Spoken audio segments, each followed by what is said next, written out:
Kalau kamu bingung memilih sistem yang adil atau sistem yang stabil, tenang.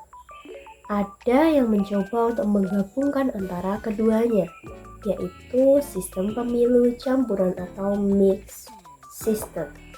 Tapi sebelum itu kita bahas dulu.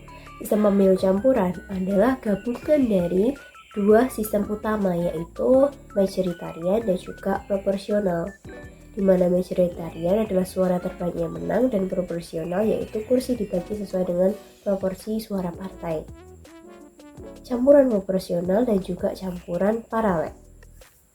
Nah, yang pertama, campuran proporsional atau disebut sebagai Mixed Member Proportional atau MMP.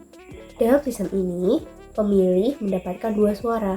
Satu suara untuk calon per daerah yang menggunakan sistem majoritarian dan juga satu lagi untuk partai dengan sistem proporsional. Nah, kunci utamanya adalah hasil kursi akan disesuaikan supaya total kursi partai mencerminkan proporsi suara partai secara nasional. Jadi, suara partai lebih dominan dalam menentukan hasil akhirnya. Kelebihan dari mixed member proporsional adalah yang pertama, hasil akhirnya lebih proporsional. Yang kedua, pemilih tetap bisa memilih wakilnya secara langsung. Kekurangannya sendiri adalah perhitungannya yang kompleks dan juga bisa membingungkan apabila hal ini tidak tersosialisasikan dengan baik kepada masyarakat. Nah, yang kedua adalah parallel system atau mixed member majoritarian.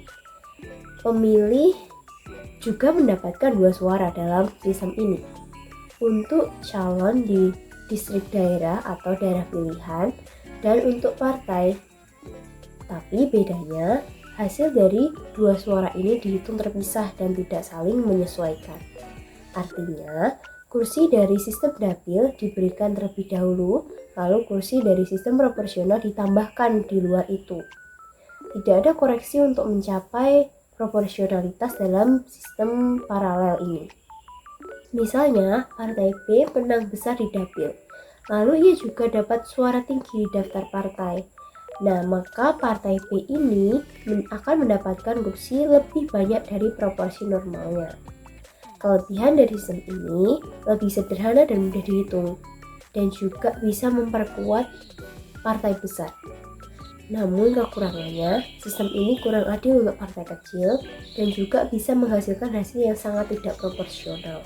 Dampak dua sistem ini terhadap pemerintahan, yang pertama MMP atau Mixed Member Proportional, di mana MMP ini cenderung mendorong parlemen yang lebih representatif, tapi pemerintahan bisa lebih sulit terbentuk karena harus berkoalisi. Nah, untuk paralel, bisa menghasilkan pemerintahan yang lebih kuat dan stabil, tapi resikonya suara kelompok kecil kurang terwakili. Jadi, sistem campuran ini soal menyeimbangkan antara keterwakilan dan juga efektivitas. Jadi, meski sama-sama disebut sebagai sistem campuran, jangan sampai tertukar. Kalau mixed member proporsional, fokusnya tetap pada proporsionalitas suara. Sedangkan untuk sistem paralel, keduanya berjalan sejajar tapi tidak saling menyesuaikan. Dan dari pembahasan dapat kita simpulkan bahwasanya mixed member proporsional adalah sistem penggabungan yang mengambil kelebihan-kelebihan dari dua dunia, yaitu majoritarian dan juga proporsional.